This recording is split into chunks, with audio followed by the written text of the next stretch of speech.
Good afternoon everyone, it's Angry Turtle and we have a lot of news from Bethesda and I was thinking if I should make a video or in the form of the live stream. I opted for live stream, but one thing I will do differently, I will skip reading the names and chatting with the chat early on. I will cover all the news first, then I will come back to you guys in the chat because I want to make this format more accessible for people that want to watch it later. As there is a lot of news, maybe some of you will be watching later, not live. Therefore, we'll be heading to Inside the Vault for Season 9. And after that, I will come back to the chat. And yeah, let's start it. Inside the Vault. Preview Season 9 with a new dev dive. Welcome back to Inside the Vault. This week, we are sharing our latest dev video. I didn't notice that, okay? I didn't read it yet. dev video. In which we got together with members of the development team to share a preview of Fallout 76 Season 9, including several Fallout First enhancements it will bring to the scoreboard. We've also got reminders for you about the current Expeditions public test server, as well as a script surplus weekend event taking place this weekend. Tune into our Season 9 dev dive. Here is right, but dev. Oh, I cannot get over it. Dev video. That's so good. The Test Your Metal update is coming to Fallout 76 on June 14th. Oh, they got me. I got the date. My predictions are wrong. It's later. Come on. How much I'm off? 14. I'm off exactly 1 week. 1 week later than my prediction. Okay. 1 week later. And when it does, we're also going to kick off our 9th season called Heart of Steel, a Dread Island Tale.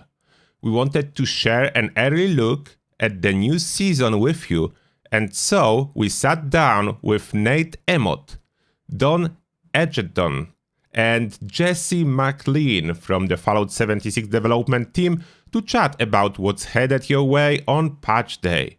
Tune into our latest dev dive video below to learn about what goes into the creation of a season. Fallout First enhancements arriving with the Season 9 scoreboard, and to catch their tafs on seasons and the Atomic Shop from the development perspective.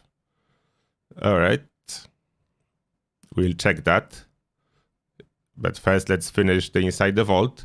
Of course, Season 9 will include 100 rank ups for you to achieve, as well as a host of new rewards. Make sure to check in on Fallout.com again next week as we share a closer look at the season team and many of the rewards that will be up for grabs. And yeah, that's for all of you that asking me where I'm finding those articles. There's website Fallout.com. It's not really a very complicated link. It's rather easy to remember. All those news are always on Fallout.com. I can keep posting the link, but it's a really simple one. Claim a new pennant by joining the Expeditions PTS. Less than 2 weeks ago, we reopened the public test server to begin early playtesting and feedback sharing for our Expeditions update, and full playthrough for the Expeditions I posted, which is slated to arrive in the live version of the game later this year. If you own Fallout 76 on Steam, you can fire up the PTS to begin exploring the White Spring Refuge, completing Refuge daily quest to charge up the Responder's Vertibird and then using it to lead expeditions to the pit. Once you've had the chance to participate in a few expeditions, head to the official Bethesda Studios Discord server to let us know what you think and to discuss your experiences in the PTS with others. We also have a new pit-themed pennant that you can unlock, it's visible here, for your camp in the live version of the game by logging into the PTS during this phase of playtesting. We'll add the pennant to your account shortly after our Expeditions update goes live. It's actually quite cool pennant. I think slightly better than previous ones. As a reminder, the PTS is now only available on Steam. If you own a PC copy of Fallout 76 through the Bethesda launcher and you haven't had the chance to migrate your account to Steam just yet, don't worry. You can begin the migration process by heading here and there's a link. And then there is extra script this weekend that will last until May 31st. Is it tomorrow? No, it's Tuesday. Until Tuesday. Okay. Good. Then you can still get double the script from Legendary Junk. Now, we are heading... Oh, I should probably change the camera. You will be able to see me. My reaction as I will be commenting on this dev dive. If you just want pure dev dive without me, you can, of course, go to the website and watch it. You need to activate that. Yes. You know, each my headphones and from the beginning. We'll see what fun stuff is in dev video. I will always call it like that now. Is it full? It's not a full screen. Come on, why is it not working? Okay. Oh, don't know why I needed to click it like 4 times, but we have full screen. Eventually it works.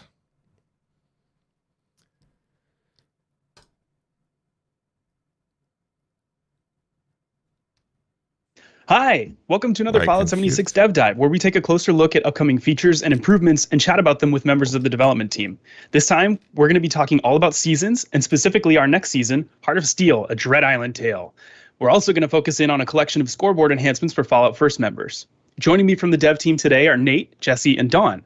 I'm so glad all 3 of you could join us to talk about Season 9. Let's go around and give everyone... Why his camera is jumping so much when he's talking? Did you notice that? Maybe I'm noticing that because I'm streaming myself. His camera is jumping. Look at that. Everyone at home, a little intro to who you are and what you do for Fallout 76. Nate, why don't you kick things off? Cool. Yeah, thanks, Nate. So I'm also Nate, Nate Emmett. I am the monetization lead for Fallout 76. So I am in charge of everything having to do with the Atomic Shop, seasons, Fallout First, all of those things kind of. Now, if you have any complaints about monetization in Fallout 76, you know who to blame. If you are happy with monetization in Fallout 76, you know who to thanks. Fall under me and my team. And I love coming in every day and trying to find ways to make new cool things for all of our players to enjoy and show off their own story while they're experiencing the Wasteland. Very cool. Glad to have you here. Jesse, how about you? Thanks, Nate, for letting us come on and talk today. I'm Jesse. I work on the same team as Nate. I'm a monetization designer. Handle a bunch of different things for the team. I also really love making video games, and it's an honor and a pleasure to work here at Bethesda. All right. It's like the other... yeah. He was so serious that it was almost looking like they told him to read it from the script. Like, imagine like it was looking for me like when you are taken hostage and they give you a piece of paper. Please read that to the camera. He was not... I love video games. I love working for Bethesda. It's only the pleasure. Thank you. Right. Awesome. Glad to have you, Jesse. Don, welcome back. How are you? I'm doing just fine. Yeah, I'm Don Edgton, lead designer for 76. And one of the driving forces for the scoreboard and some of the seasonal themes, and hoping to share some of the details about that today. Okay, well, let's dive right in. You know, in case people have been away for quite a while, they may not be familiar with what a season actually is for Fallout 76. So why don't you run us through what a season is and how players can take part in those? Yeah, so a season in Fallout 76. Scoreboard. Power armor skins, script, atoms, gold bullion, photo mode pose or emoji. One is gold. Camp items, lunch boxes, more power armor, skins or power armors themselves. I don't know. Super Sledge skin. Oh, look like some kind of a card. A lot of, like, too much of those Vault Boys. I cannot wait for a full reveal, but I see too many Vault Boys. Another power armor. Then I'm guessing we are keeping the scheme. Every power armor variant have a separate icon for the same skin. Supply package of some sort. Generic rewards, more Vault Boys. Weapon skin. What's that? The trophy? Those can be outfits as well. I hope those are outfits. Maybe some of those are outfits. That would be not so bad. Power armor. Why there are little and bigger one? It's like a separate skin. Power armor stuff. There is power armor stuff. Camp stuff. Yeah. Okay, let's scroll a little bit farther. It's always centered around the scoreboard that shows a unique story for that season. Oh, there we have start. I don't know how to switch off this stuff. YouTube, don't always show me that when I pause. Okay, but anyway, what's in here? Mostly generic stuff early on.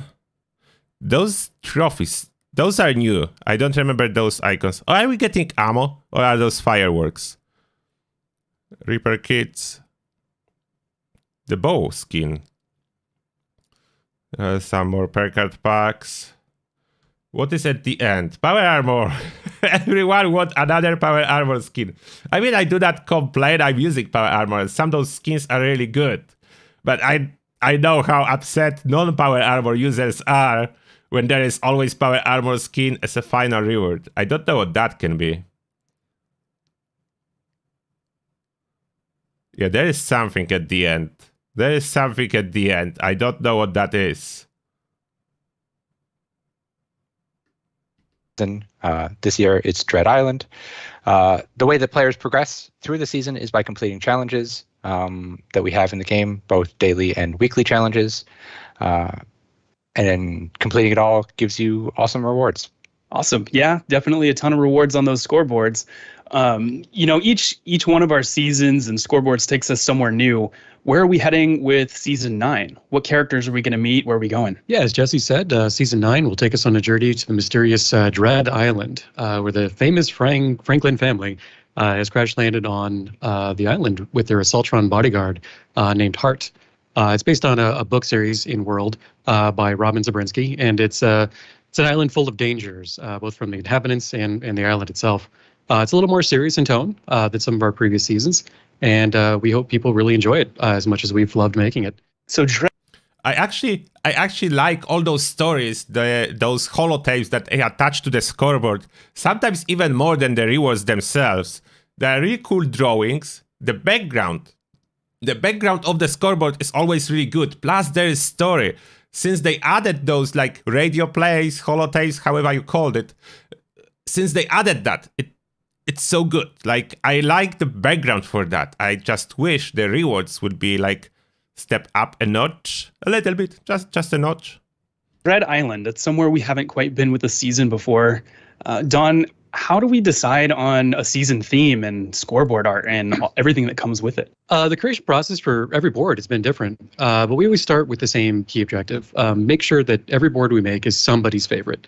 Fallout's a very diverse IP with humor, sadness, action, whole world of alternate history to explore. And we like to keep things fresh and continue to explore new aspects of the franchise, while also paying, homage to its long history. For new in-game fiction, we have a phrase we like to use to kind of test if the idea is solid, and we say, does this evoke nostalgia for something you've never seen before? It's a good test for us for whether or not something is kind of pulling the right levers. When we do leverage some of the amazing existing in-game fiction, we always want to make sure we're doing it justice. We're Fallout fans as much as anybody, and getting a chance to explore some of that pre-war society has been a real joy.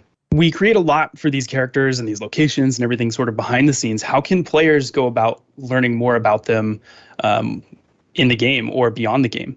Sure. You'll get to know about the new crop of characters from Dread Island in a new hour-long radio drama narrated by the fictional author, Robin Zabrinsky. We got an excellent voice cast and performances in this one. We really can't wait until people can listen in as they tour Appalachia. Prairie Radio in general has hours and hours of dramas, commercials, and music that can help flesh out our in-game world. And definitely tune in if you haven't already. I love Pirate Radio. Just flipping it on. Oh. Pirate Radio. Are they playing any music? Because they have copyrighted music on Pirate Radio. Let's see. Is there playing any music? You know, the Pip-Boy while you're out adventuring is just the perfect backdrop to everything. And you get those radio plays and radio dramas as you're playing. It's great. We join now the famous Flying Franklin family. I think that's one addition a lot of people really liked about one of our recent patches. So let's talk a little bit more about rewards, because we talked about the story and the characters and all that. But, you know, when it gets down to it, players are completing challenges for, to boost up their collection. So how do we decide on what goes into a season's reward pool? Yeah, that's part of the fun. So, you know, as Don's been talking about, we spend an extraordinary amount of time in developing the theme for each of the seasons, and we go further than just what players are seeing on the scoreboard. Like he mentioned, we're developing characters, backstory, lore. When we have all of that written down and encapsulated, we move on to speaking with our art director. We already know how many ranks we're going to be putting in a season. We know its general structure. And so we sit with the art director, and he really starts coming up with the ideas for the actual specific rewards that he thinks would be really compelling for our players, really rewarding. And it's a back and forth. It's a huge... And sorry for stopping him here, but yeah, I agree. They do it, what I already said. Very good job with the backstory, with the board itself. And what I would love, I know it's not this team because that's a monetization team, but if they could like give us in-game, let's say 2, maybe 3 quests, does not even need to be very long, that you unlock when you progress into the scoreboard, or that are just released when the scoreboard is released, that are related to the scoreboard. It would be so cool if there would appear like simple quests. I'm not talking about a lot. A simple quest related to the scoreboard and with some extra lore that you can talk with people, do some quests that's somehow connected to the scoreboard. That would be so cool. I see it as a missed opportunity, and it would not be like insane amount of work. I'm not saying about adding something like Wastelanders. No, just simple 2 to 3 quests related to the lore. They already have the lore done. They have the lore, as he said, they are doing lore for the seasons. The lore is there. Collaborative effort between our entire team, because we're trying to make sure that the items fit the theme, but we're also trying to make sure that the rewards... Oh, that's new power armor. I managed to stop it. Dread Island bundle. That's the new power armor skin. Looks similar, a little bit similar to boss paints, but coloristically similar to boss paint, but the look itself more like Enclave direction. I know it's totally like different supposed to be, but it's not bad. Oh, there is a bow. Sorry for stopping him so often, but I want to see it. They just, they just splash it on the screen. That's a bone bow. Yeah, and the outfit, most likely the outfit will be in the scoreboard too. It's not shown here, it's shown bow, but this outfit is new. It's not the outfit in game. Outfit bow. That's good. This combo is actually good. Looks great. I need to say they did a really good job on this. We're getting that. I'm happy. For free from the scoreboard. Normally, this combo, if this will be like Atom Shop bundle, 1800. I think they will charge 1800 atoms for bow and outfit. If it will be Atom Shop. Therefore, I'm happy it's in the scoreboard. Give things that players have been requesting for a while. We read Discord, we read... That's the look in game. Okay, we don't see much.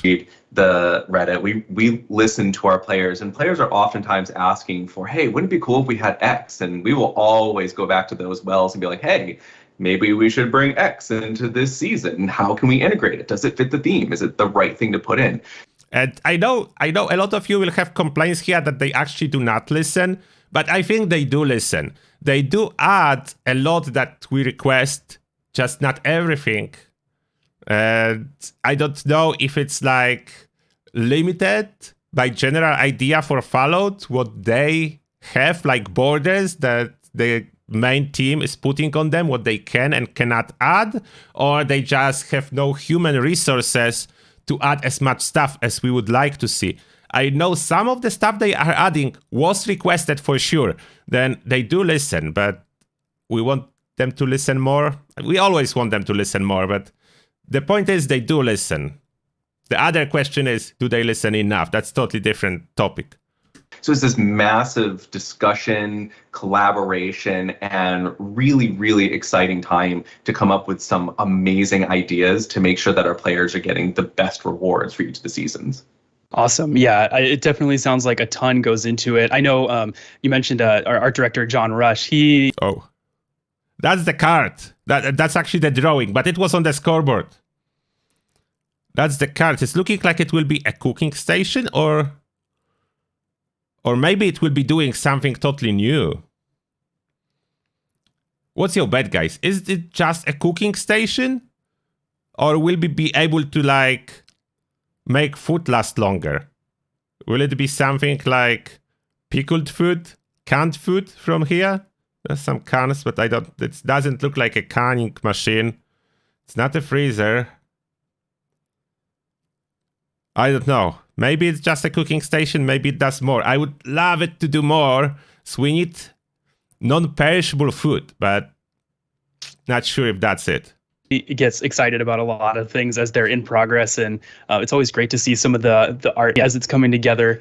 So let's shift gears just a little bit here and talk about some of the improvements that are coming with our next update. So we're bringing a number of enhancements for Fallout First members on the scoreboard. I think the first one we wanted to talk about was the score boost, which will help Fallout First members earn a little bit more score when they complete those challenges. Jesse, what can you tell us about how this works and how it will change as players rank up? Thanks for the question, Nate. I'm really excited about the Fallout First score boost and how our members are going to react to it. As they progress through the Season 9... I know how members are going to react to it ahead of time, because we have two camps in the Fallout 36 community. People that do spend money, have nothing against spending money, and they are saying that Fallout First should give more, and they will be happy that Fallout First is giving now a little bit more. And there are people that are against any microtransaction, and they will be upset that Fallout First members have a benefits. I predicted that already. But what is that? Score boost 5% per card pack. Okay, let him explain. I have no idea what's that. There's going to be 3 different spots on the scoreboard that when they unlock all 3 of them is going to give them 25% more score for the rest of that season. And that includes all the way up to rank 100 and beyond into our post 100 ranks. So that's 25% maximum. That's correct. Yes. Awesome. So I guess that we'll have 25% unlockable boost. Then we need to hit the scoreboard pieces first. Then it's not for the full scoreboard. It will unlock 25%. It's a decent amount, I would say. It's not crazy powerful, but definitely helps to get to the end faster or cheaper. No, interesting. It's not. I would not say it's much for Fallout First. Then I don't know if anyone will be really upset. It's not much. It does help, but you can relatively easy finish scoreboard without any boost. Then we'll see. So my very first question, and I'm sure the first question a lot of people are going to ask, is so what happens to that during a double score weekend when people are earning, twice the usual challenge score from their challenges? Yeah, that's a really good question, and something we wanted to communicate really clearly to the members. So in-game, the challenge screen will always show you the amount of score you're going to get for completing a challenge. So it's really easy to just go in and see, okay, this challenge is going to give me 1,500 score. So the math behind is if you have a challenge that's worth 1,000 score, and there's a double weekend, you'd get 1,000 for the regular, you'd get 1,000 for the double score, and your 25% boost is applied to the base challenge. So you'd get 250. So in this case, you'd get 2,250 score for completing a challenge. Perfect.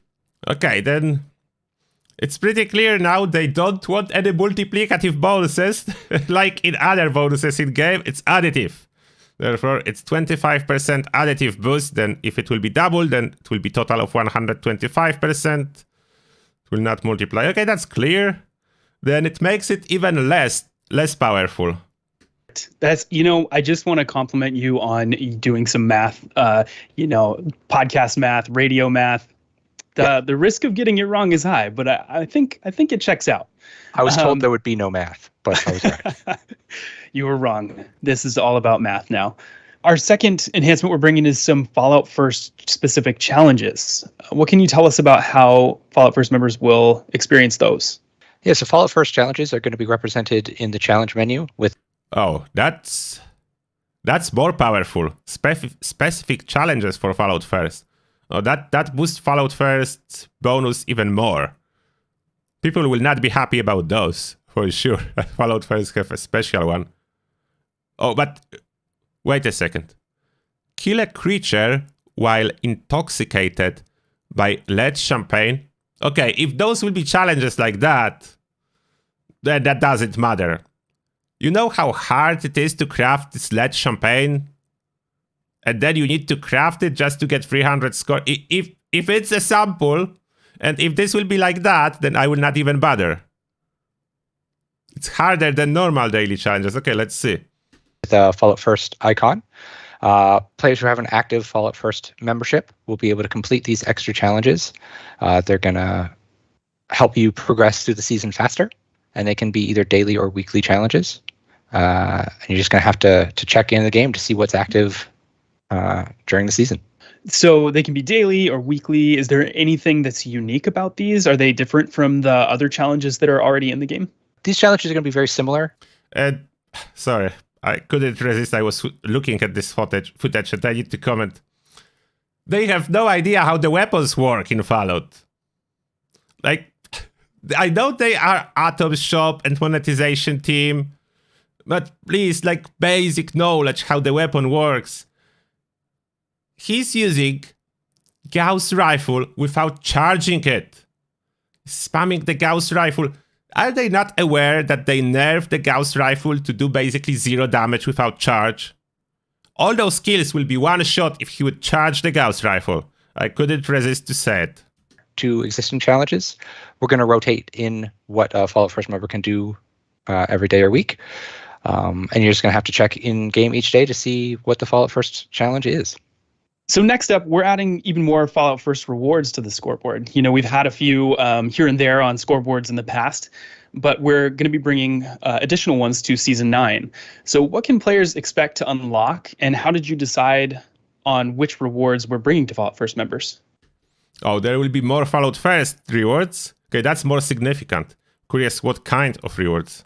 Yeah, so this has been something that we've wanted to add for a long time. Like you mentioned, we've had some already, but we want to expand it. We've had a lot of our members asking for more of Fallout First to be represented on the scoreboard, and this is one of the ways in which we're trying to do that. So players will find a whole bunch more rewards who are members. They're going to largely be consumable items that we've seen and offered previously. So you can imagine our normal repair kits, and Jesse was talking about the score bonuses that will be available. Those will be coming on to here as well. And we'll also have some exclusive vanity items. So some of our normal earnable objects that... Wait, what was there? I didn't saw it. Vanity items. So some of our normal... Oh, come on. Let's skip. There was something. Bone shelf. I wanted to see this reward. I didn't intend to show it. They skipped to the next one. That's a bone shelf. Okay, there is a lot of bone team in this scoreboard. Normal earnable... Clown painting? That's the extra Fallout First reward? That's junk.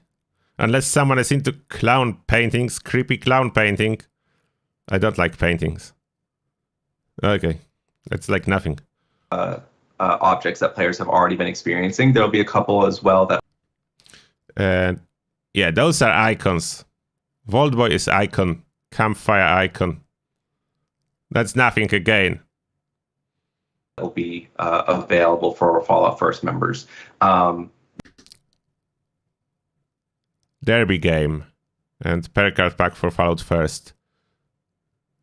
For a moment, I was hoping that's like a new machine doing something for our camp. It looked like it's like something we can play to get temporary bonus. We're hoping that the variety that we're bringing here is something that really meets the demand of the requests of our players, and something that we're going to be continuing to follow up on and watch going forwards and adjusting as needed. Let's kick it back over to seasons. Yeah, that there is more regular rewards, some extra, like, let's go back a little bit. Some extra, there was one that was actually good. They show it somewhere here. The variety let me stop. Oh, there. Jack Gordon black outfit. Okay, there is one unique reward that's followed first and is good. Then there are some, but mostly what they show, it was like painting, extra perk cards. Then it's the same as now, without like, to judge it how much it's better, if it's any better, I will need to see the preview of the entire scoreboard. I think they will release it in a week or two. Then we'll be able to judge it better. But for now, I just see this one. And there always was one or two unique rewards that are good for Fallout First. Before then, is it actually any better?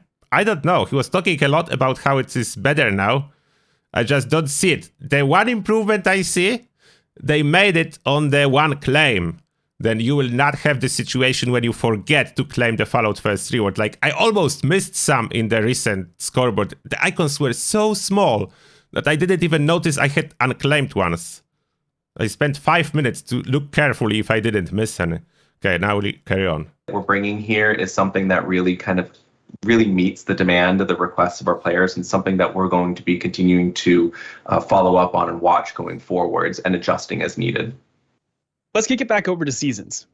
I'd love to go around and hear from everyone on what your favorite season theme was so far. Nate, you're up. Sure. Without hesitation, without a doubt, it's Katie Inkwell and Escape from the 42nd Century.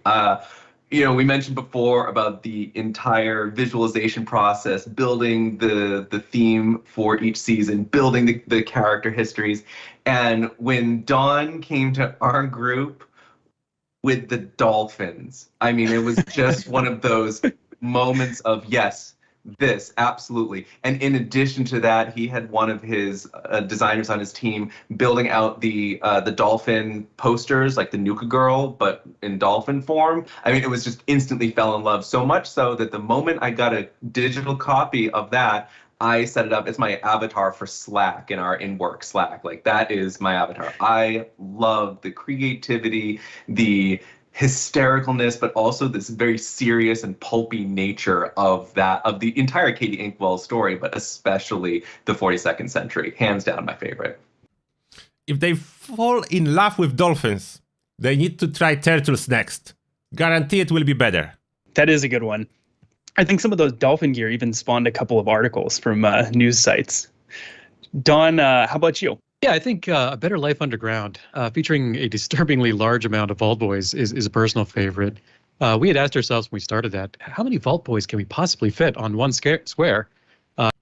Unfortunately, I need to interrupt them and say that, yes, scoreboard team was awesome, but we didn't get barely any rewards related to the team.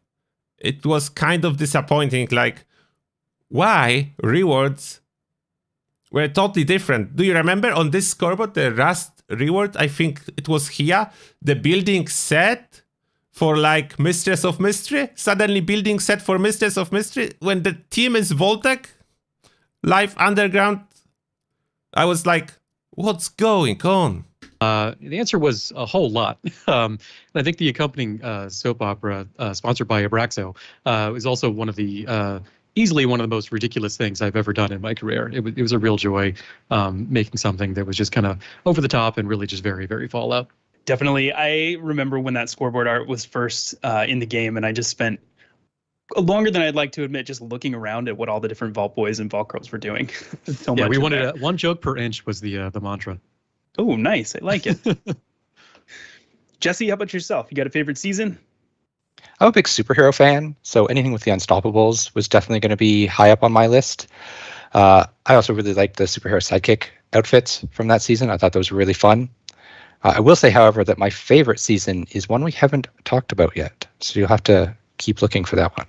I feel like I know what you're talking about, and I think I'm going to have the same opinion.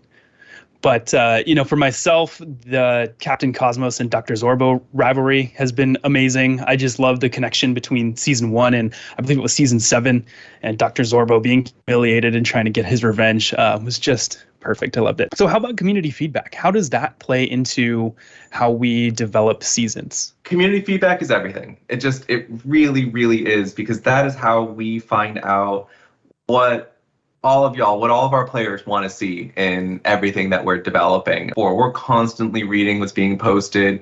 We have our community members putting together huge digests of the requests from our players to make sure that we're not missing anything. Whenever we are putting together a new season, we go back to those lists, we're reviewing what folks are talking about, and we're trying to find ways to implement those requests, those items. I mean, there are way too many good ideas than we could ever possibly add. We try to bring in as much as we can, but there's ideas and stuff that we want to add in, that we want to show to players, new ideas that we want to experiment with as well. So we try to find the balance of all of that. But without the community feedback, I can't imagine that our systems would be nearly as good as they are today. That's awesome. Yeah, I know how involved you guys are with community feedback and just reading through everything. And, Devin and myself try to bring you as much as we possibly can. It's always so fun to look through community reactions on the first day that we reveal a season, or, the first time that it's available in the game, and just see what everybody thinks. It's just really cool to get that view from so many different perspectives. So we've talked a lot about season 9. We've talked a little bit about some past. Actually, they were quite honest, I would say. They said, we listen to the community feedback, and then we have our own ideas. that was perfect summary sometimes. Yeah, mostly they have their own ideas. After listening to the feedback, they're like, yeah, that's a good feedback for community. Now, what we are actually implementing... past seasons, is there anything you can share about seasons that are yet to come? Well, I mean, yes, but I don't want to spoil the surprise. I will, however, leave you all that, some special bubbly friends of ours might be making a return, so keep an eye out. Ooh, interesting. Well, I can't wait to learn more about that. So we're going to go a little bit behind the scenes again, and I'm going to ask you guys if you have any fun or interesting stories from the development of seasons. We've made a lot of boards that never left development for one reason or another. And I think two that stand out to me that, myself, Jake Rigmore, and Ashley Mosley did early on were solo outings for the unsung members of the Unstoppables, the Inspector and Manta Man. For the Inspector board, we'd had her on a journey into the heart of a magical castle, filled with strange artifacts. In the end, though, it ended up kind of feeling like a Scooby-Doo version of Clue, which was just not the right fit for Fallout. And for Mantarand, we tried what I think DC has tried many times with Aquaman. Make that character cool and interesting on their own. Quite a bit of work later, we learned the fairly obvious lesson: Manta Man is not cool. Fish powers will never be cool, as much as we would like to try. They just need to give him turtle powers. Fix the Manta Man. And Manta Man, one of the reasons he's not so popular, there is barely any backstory and lore for the Manta Man. You need to add a little bit. He will be more popular if he'll be more real. Like, apart from the fact that we know Manta Man exists, he's barely doing anything. He never had a quest, if I'm not mistaken. Not a single one. Then that's why he's not very popular. You cannot put a superhero like, that's a superhero. Nothing about him. That's a superhero. That's how he looks like with the costume. He never did anything. You never saw him in action. People will not be super interested. That's the reason. Or Manta Man. All right. Nate, how about yourself? Yeah. So we're coming up on season 9. We have 8 of these that we've gone through. It's an enormous amount of time, and there have been so many hysterical moments in developing this. Like Dawn mentioned, there are a ton of seasons boards that they ideated that never came to life, and some of them are just too funny. But probably my favorite moment, I got 2 that are relatively quick. My first one is, I mentioned before, I changed my Slack avatar to the Dolphin Nuka Girl. When we are developing these boards, we're pretty tight-lipped about them internally because we have so many that get discarded. We don't necessarily want to get anyone's hopes up internally. But we knew we were going to do the Dolphins. And so I changed my Slack avatar to that. And it took weeks before people noticed that it was the Dolphin Nuka Girl. And people started asking, like, where did that come from? Where did that come from? Because we hadn't shown them the Dolphin board yet. So I loved kind of... They definitely too excited about those dolphins.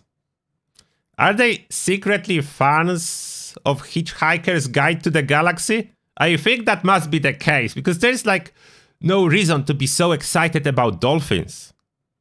Like, okay, the dolphin power armor, not bad, this is good, but let's be honest, if that would be a turtle power armor with huge shell on the back, like looking super tanky, based on the turtle shell, built based on the turtle shell, wouldn't it be way cooler than a dolphin?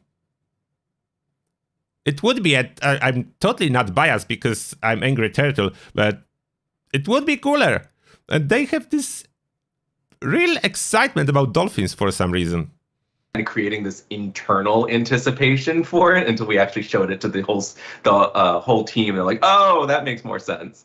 And then, Nate, you mentioned Daphne.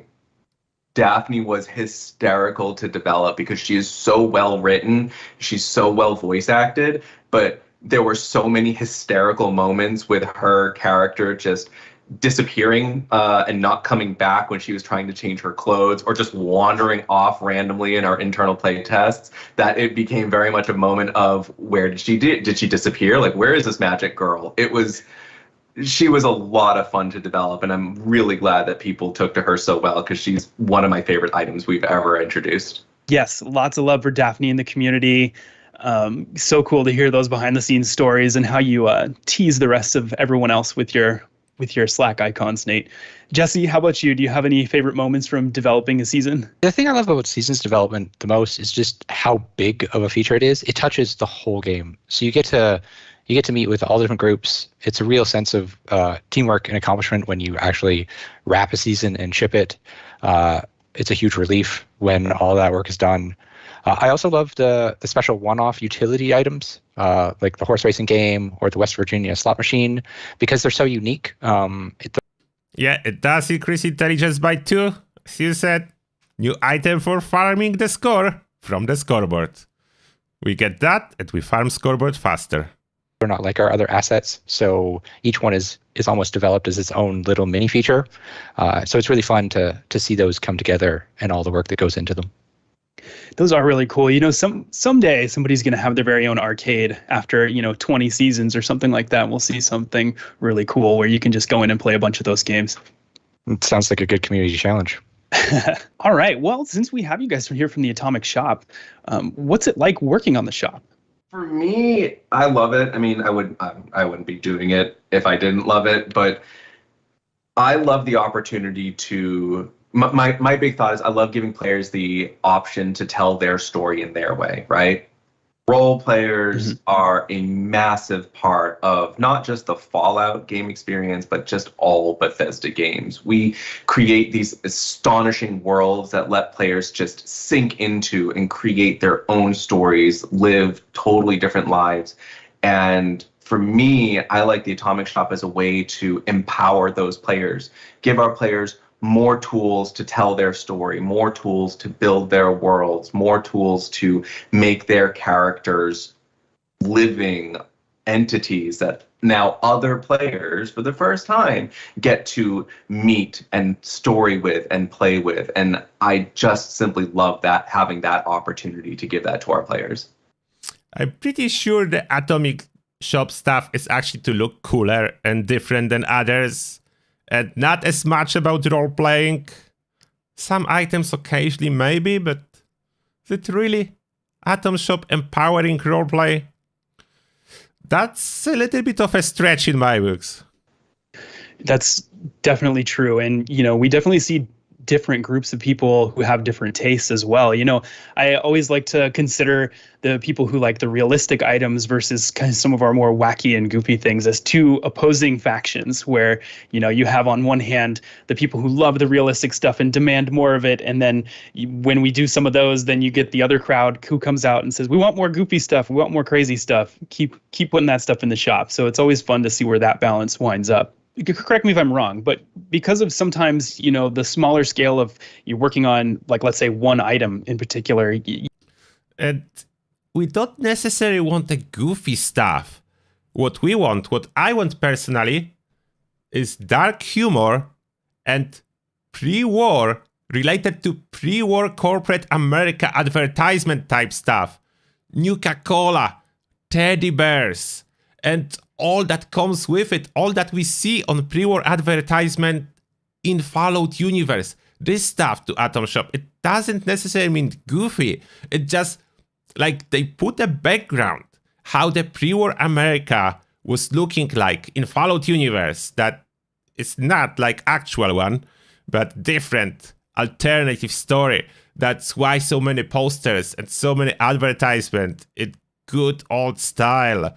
Like, unfortunately, I think the trends in the politics, what's right to say, what's not right to say, limiting those items somehow. I don't know why. It shouldn't be they should ignore whatever is trendy now in the world and just go with it what always was in Fallout. It's supposed to be dark humor. It's supposed to be inappropriate. That's the point.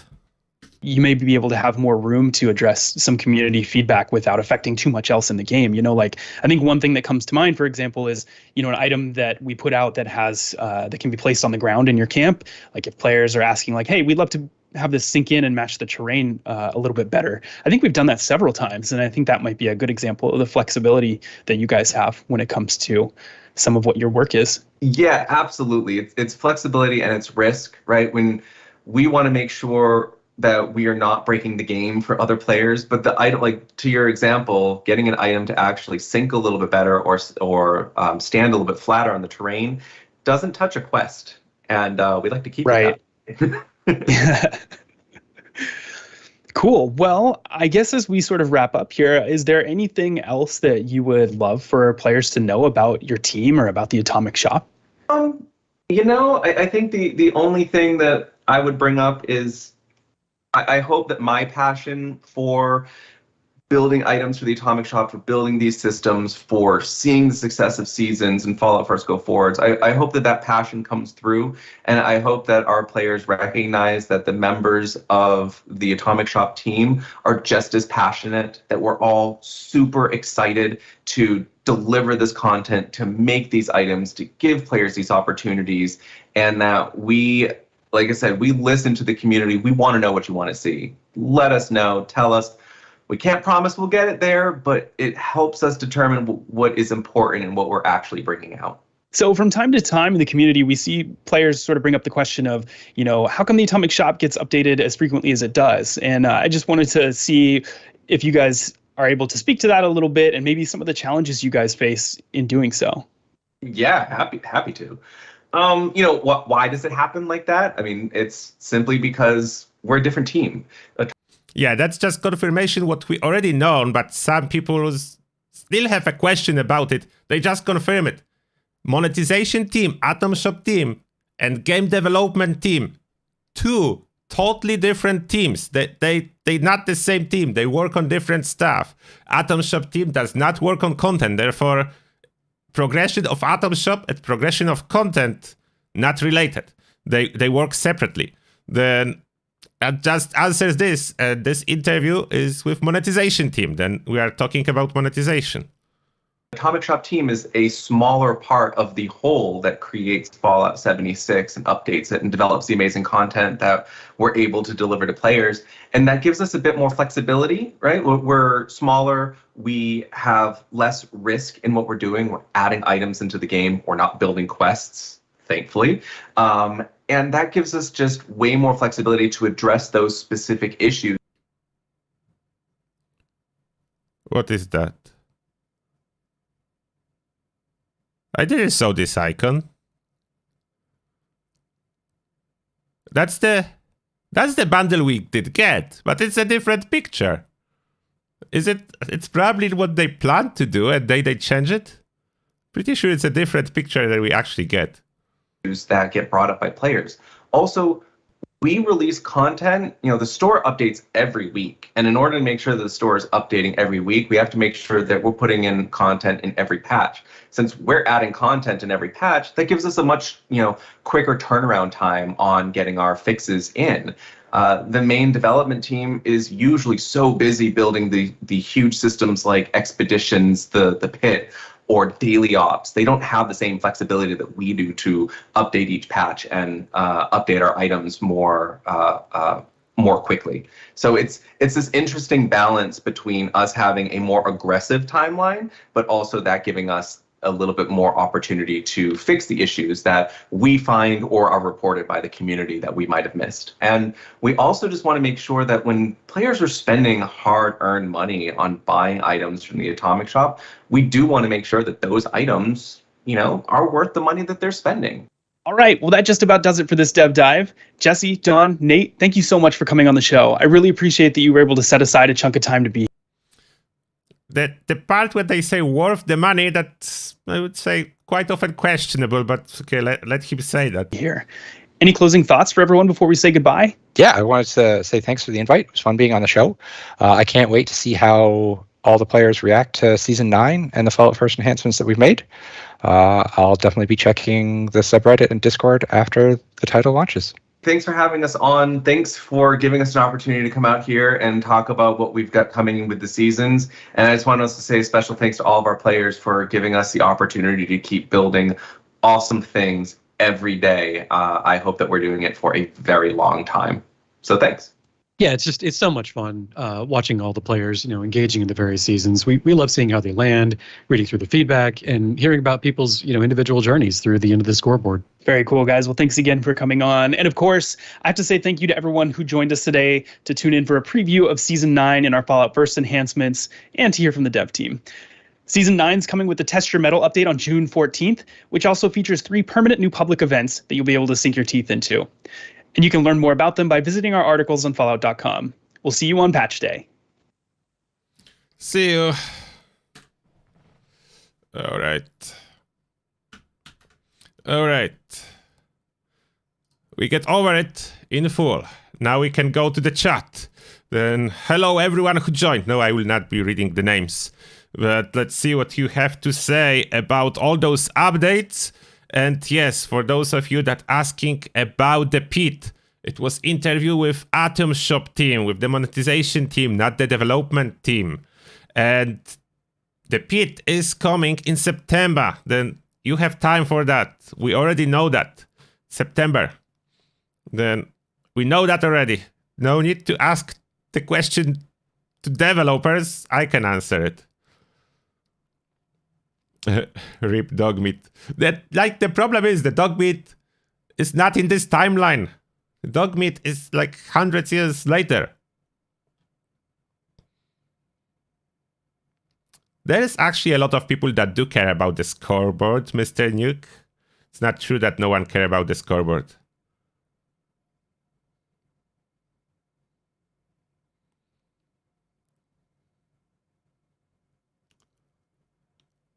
Yeah, the prices in Atom Shop quite expensive for me, quite often.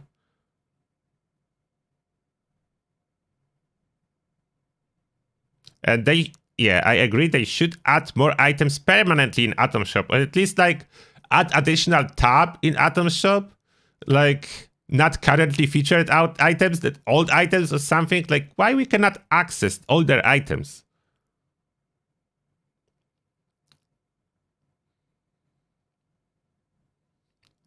Very disappointing.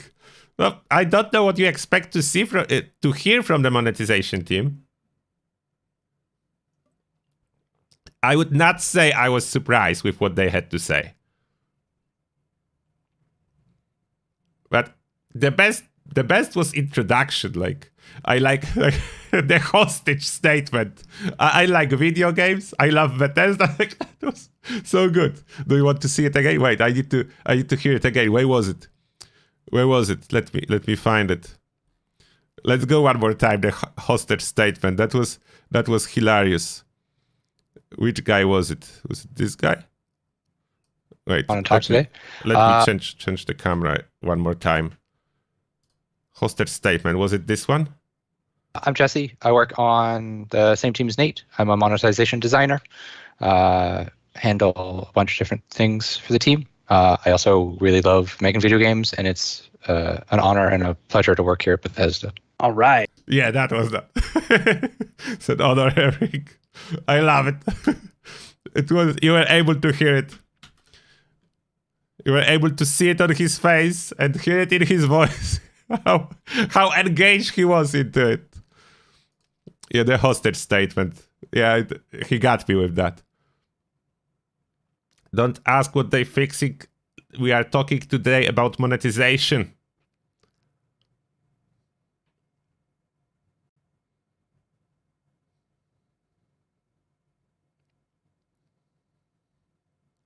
Yeah, I don't know why older items are not accessible. They need to be.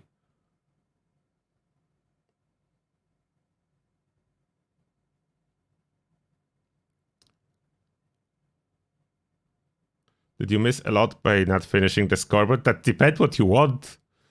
Usually you miss a lot by not finishing the scoreboard, as best rewards are last 10.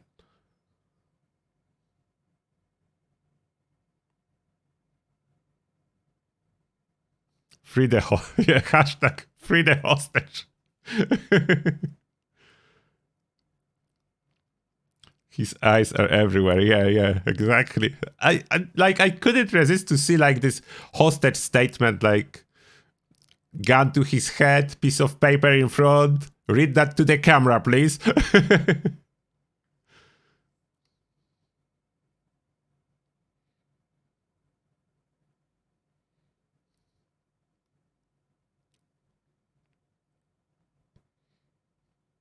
I'm not making fun of him. I'm saying it was hilarious.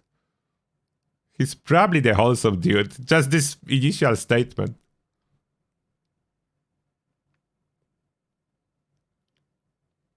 After that, you are able to see, like, after this introduction, when he's talking about his actual job and what he's doing, it sounds way more real.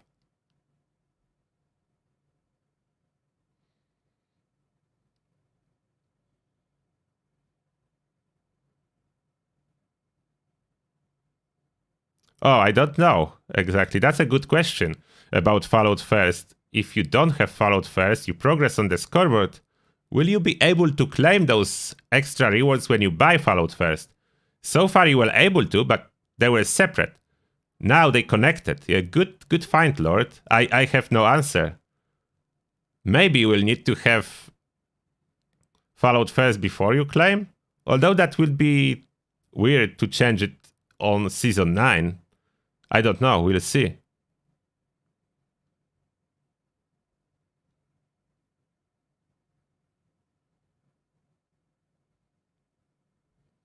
And I always have fun of those interviews that's not personal versus them. I always have some fun with those interviews.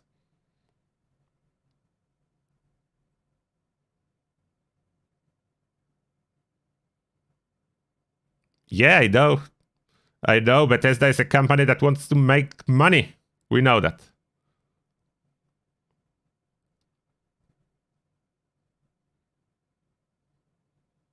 It's the Minigun Shredder nerf on the PTS.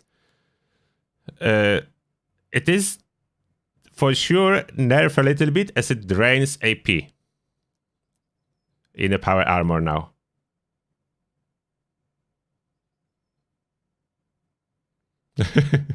Babster is saying he sounded real after he booted up his personality protocol. Oh, that's a good one. That's a good one. Okay, guys, do you want to say something else or we wrap it up? As I only did this live stream to talk about this new stuff, and I don't know what I should do. Maybe I should do Turtle Cast later on Fridays. I don't know. They always release Inside the Vault after I finish Turtle Cast, and then I need to cover it again, as that was huge interview.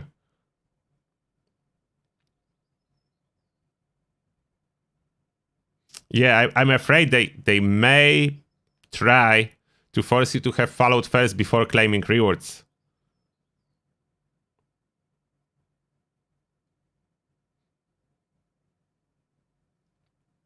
Yeah, it can be that. But that is to make money for Daddy Soft. I never heard Daddy Soft. Good one, like it.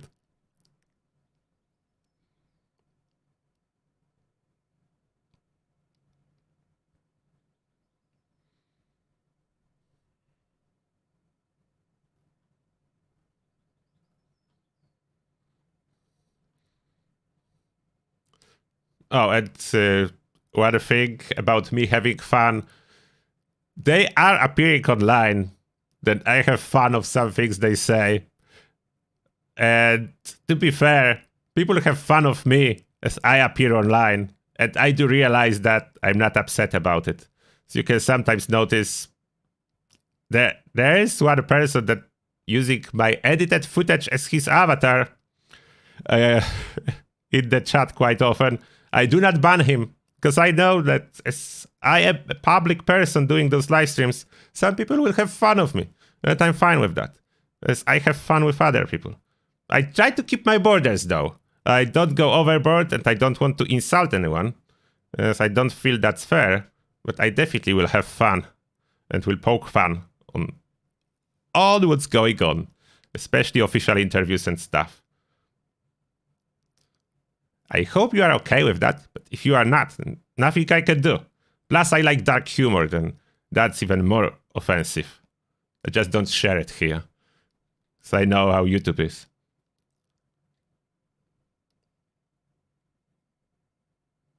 Thank you, Siamarabu.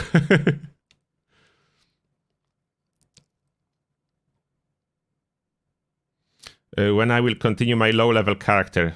Good question. I need to jump back on him to do one more stream for new players if they have any questions. Yeah, I will do it. I will try to find time. Yeah, we missed the Saturday stream. Next weekend I will have holiday, but maybe I will do some extra stream during the week if I can do that. Oh, I have some gray hair for a long time. That's not from like any recent times. For like 10 years already, then. Nothing new for me. Maybe you noticed nothing new for me. More low-level character play. Okay, we'll try. I will try.